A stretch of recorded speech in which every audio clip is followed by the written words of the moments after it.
Shalom, jumpa lagi di Klavo Sukacita di hari ini. Kita hendak membaca, mendengar, dan merenungkan firman Tuhan. Firman Tuhan bagi kita di dalam kitab Yohanes pasal 4 ayat 23 sampai ayat 24. Sebelum kita membaca firman Tuhan, marilah kita berdoa. Terpujilah Allah Tuhan dan Juru Selamat kami. Di hari ini Tuhan, kami hendak mempersiapkan seluruh hidup kami untuk mendengarkan firman-Mu. Berilah bagi kami hikmat dan kuasa-Mu ya Allah, sehingga ketika pemberitaan firman Tuhan berlangsung, kami dapat memahami maksud Tuhan bagi kami di hari ini lewat kebenaran firman-Mu. Kami semua yang mendengarkannya melalui siaran Klavo Sukacita, Tuhan memberkati kami. Hamba-Mu yang menyampaikan firman-Mu, Tuhan memberkati, sehingga firman-Mu menjadi berkat bagi sekalian kami yang mendengarkannya. Di dalam nama Tuhan kami Yesus Kristus kami berdoa. Amin. Injil Yohanes pasal 4 ayat 23 sampai ayat 24 yang berbunyi demikian. Tetapi saatnya akan datang dan sudah tiba sekarang, bahwa penyembah-penyembah benar akan menyembah Bapa dalam roh dan kebenaran. Sebab Bapa menghendaki penyembah-penyembah demikian. Allah itu roh, dan barang siapa menyembah Dia harus menyembahnya dalam roh dan kebenaran. Pendengar Klavo Sukacita yang diberkati oleh Tuhan kita Yesus Kristus, dari pembacaan kita saat ini, tema yang kita renungkan, pentingnya menyembah yang benar. Pentingnya penyembahan yang benar. Kita sering mendengar tentang lagu penyembahan, namun penyembahan bukanlah sekedar lagu pujian, melainkan penyembahan itu adalah proses, cara perbuatan dan penyembahan. Dan penyembahan itu juga diartikan sebagai pemujaan. Kalau kita baca dari Injil Yohanes pasal 4, terdapat cerita percakapan dengan perempuan Samaria.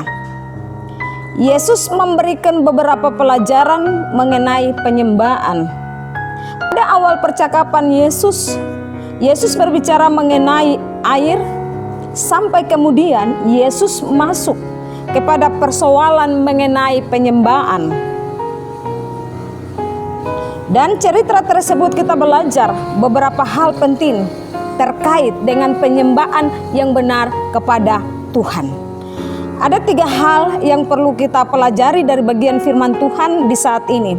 Yang pertama, penyembahan adalah hal yang sangat dibutuhkan manusia, sama seperti air. Air adalah sumber kehidupan. Mengapa demikian? Karena penyembahan kepada Tuhan membuat kita terkoneksi dengan Tuhan, masuk dan merasakan kuasa Tuhan, dan manusia harus melakukan hal itu, yaitu penyembahan kepada Tuhan, dan harus penyembahan yang benar. Lalu hal yang kedua, penyembahan itu seharusnya membuktikan kita semakin mengenal Tuhan. Di dalam penyembahan ada satu hal yang sering dilupakan oleh kita yang menyembah Tuhan, yaitu perkataan Kristus. Bagaimana Bapak Ibu dan saya kita bisa menangkap perkataan Tuhan melalui atau mengenai hidup kita. Di dalam setiap penyembahan kita, bukan hanya persoalan perkataan manis yang keluar dari mulut kita kepada Tuhan, tetapi juga soal bagaimana kita belajar mengenal Tuhan di setiap kehidupan kita. Hal yang ketiga, penyembahan yang sejati menyangkut 2 aspek, yaitu menyembah dalam roh dan menyembah dalam kebenaran. Kita baca dari ayat 23 sampai dengan ayat 24. Penyembahan dalam roh memiliki arti sikap hati atau rasa sikap kita kepada Tuhan melalui roh atau spirit kita.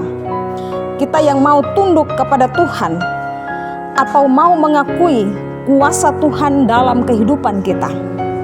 Ekspresi penyembahan dalam roh bisa berupa pujian kepada Tuhan, bermazmur, bersujud, mengangkat tangan saat kita memuji Tuhan. Itulah ekspresi kita ketika kita menyembah Tuhan.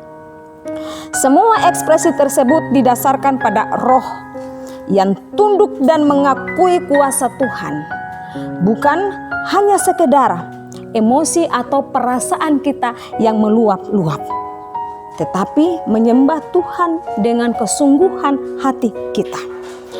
Bapak, Ibu, saudara-saudari pendengar Klavos Sukacita yang diberkati oleh Tuhan kita Yesus Kristus.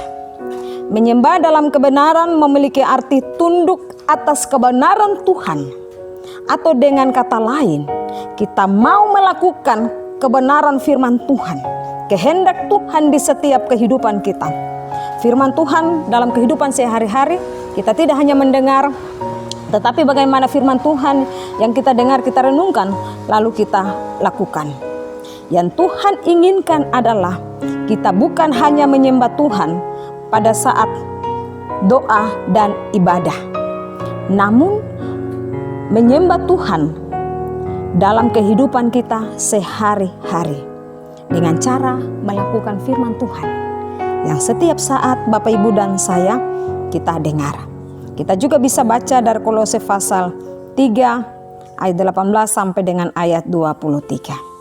Dari bagian firman Tuhan di hari ini lewat channel Klavos Sukacita, Bapak, Ibu, dan saya, kita semua diajak untuk melakukan firman Tuhan dalam segala aspek kehidupan kita.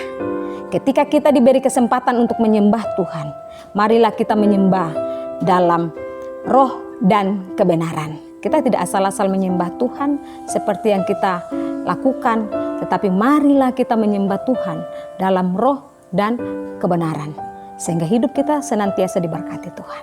Tuhan memberkati kita dengan firman-Nya. Amin. Mari kita berdoa. Bapa di sorga, di saat ini kami telah mendengarkan firman-Mu. Biarlah dari firman-Mu kami mau belajar untuk terus menyembah Tuhan dalam roh dan kebenaran, sesuai dengan firman-Mu di hari ini. Biarlah kami terus mengenal Tuhan. Kami tidak hanya sekedar mengenal dan mengetahui Tuhan saja, tetapi kami mengenal Tuhan dan mampu untuk melakukan apa yang Tuhan kehendaki. Tetapi juga kami peka mendengarkan ketika Tuhan berbicara kepada kami lewat kebenaran-kebenaran firman-Mu. Terima kasih Tuhan, setiap kami hari ini yang boleh mendengarkan firman Tuhan lewat channel Klavos Sukacita, Tuhan terus memberkati di setiap hidup kami, sehingga kami juga menjadi pemberita-pemberita firman Tuhan lewat tindakan kami tiap-tiap hari. Terima kasih Tuhan, di dalam nama Tuhan kami Yesus Kristus kami berdoa. Amin. Shalom, Tuhan memberkati kita.